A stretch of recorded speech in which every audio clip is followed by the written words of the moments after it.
வெளியூர் பயணமா? ரிசர்வேஷன் கிடைக்கலையா? படிக்கட்டு ஏறி இறங்க ரொம்ப சிரமமா இருக்கா? டிராப் டாக்ஸி புக் பண்ணுங்க. ஒரு வழி கட்டணம் மட்டுமே. டிராப் டாக்ஸி, எங்கும் எப்போதும். ஒரு தூண்.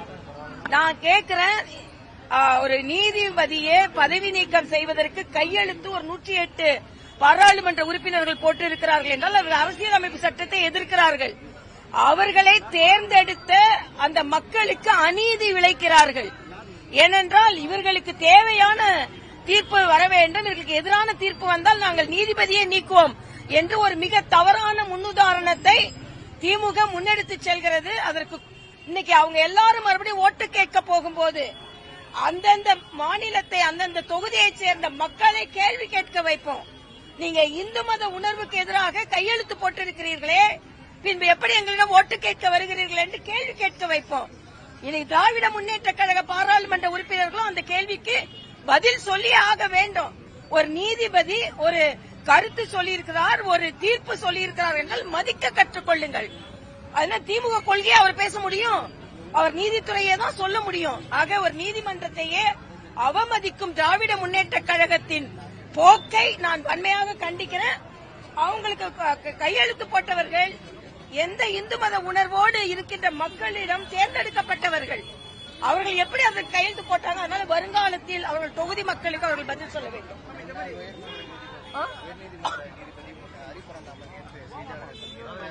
கடந்த பல வருடங்களாகவே ஹரி பரந்தாமன் எப்படி வந்தாரு தெரியும், இத என்ன பின்புலத்துல சில பேர் வந்தார்கள் என்று தெரியும். ஆக அவர்களுக்கு வேண்டிய மாதிரி பதில் சொல்லணும்னு சனாதனத்தில் அரசியலமைப்பு சட்டத்திலும் மக்கள் உணர்வு, பெரும்பான்மையான மக்கள் உணர்வு அப்படி இருக்கும் பொழுது நீதிபதிகள் அதற்கு தான் பதில் சொல்வார்கள். உங்க கொள்கையை தான் நீதிபதிகள் பேச வேண்டும் என்று நினைப்பது தவறு. ஏன் பெரியார் கொள்கையை தான் நீதிபதிகள் பேச வேண்டுமா? இன்னைக்கு திமுக அப்படிதான் மிரட்டுகிறது. என்ன சொல்றாங்கன்னா, திமுக கொள்கையை தான் நீங்க தீர்ப்பா சொல்லணும், வேற தீர்ப்பு கொடுத்தா நாங்க மதிக்க மாட்டோம். ஆக இது வன்மையாக கண்டிக்கத்தக்கது. நீதிமன்றத்தையே மிரட்டுவதற்கு சமமாக இது இருக்கும், நீதித்துறையை மிரட்டுவதற்கு சமமாக இருக்கும். ஆக நாங்க எங்களுக்கு வேண்டிய நீதியை கொடுத்தா நாங்க பாராட்டுவோம், இல்லன்னா அவங்களை துரத்துவோம். என்ன அர்த்தம்? ஆக இது ஒரு தவறான முன்னுதாரணம். இதற்கு திமுகவும் அது கூட கையெழுத்து போட்ட காங்கிரஸ் உட்பட அனைவரும் பதில் சொல்லி ஆக வேண்டும் என்பது எனது கருத்து. தலைமை நீதிபதிக்கு கூட ஒரு கோரிக்கை வைக்கிறாரு. அவர் இருக்கக்கூடிய கன்னியாகுமரி, திண்டுக்கல் சம்பந்தப்பட்ட வழக்குகளும் திருப்பரங்குன்ற வழக்கையும் திரும்ப பெறணும், வேற ஒருத்தர் வழக்கு நடத்தணும். இது மிக தவறானது.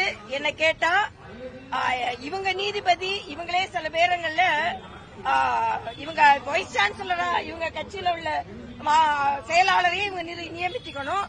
அதே மாதிரி நீதிபதிகளை இவங்க நியமிக்கணும். நீதிபதிகள் நடுநிலையாக தீர்ப்பு சொல்வதை மதிக்க கற்றுக்கொள்ள வேண்டும். மரியாதைக்குரிய ஜஸ்டிஸ் சாமிநாதன் அவர்களை தனிப்பட்ட முறையில் தாக்குவதை நான் வன்மையாக கண்டிக்கிறேன். அவரோட ஜாதியை பற்றி வன்மையாக தாக்குவதை வன்மையாக கண்டிக்கிறேன். இங்கே கூட நான் சொன்னேன், பாரதியாரின் ஜதியை யாரும் பார்க்கல, ஜாதியை பார்த்தாங்க. பாரதியார ஜாதியை பார்த்து பாரதியாருக்கு விழா, அரசு விழா எடுக்கிறதுல திமுக 2026ல தேசிய ஜனநாயக முன்னணி கூட்டணி வந்து பாரதியாருக்கு மிகப்பெரிய அரசாங்க விழா எடுக்கணும்னு நான் சொல்லி இருக்கேன். அதனால எல்லா இடத்திலையும் ஜாதியை பார்த்து இவர்கள் அரசியல் செய்கிறார்கள். இதை வன்மையாக கண்டிக்கிற. அதே மாதிரி அனாவசியமா RSS என்பது ஒரு சமூக சேவை செய்கின்ற இயக்கம். நானே பாஜகவுக்குள்ள வந்தது அவர்கள் ரத்த தானம் செய்த அந்த மிகப்பெரிய கருணை மிகுந்த அந்த சேவையை பார்த்துதான்.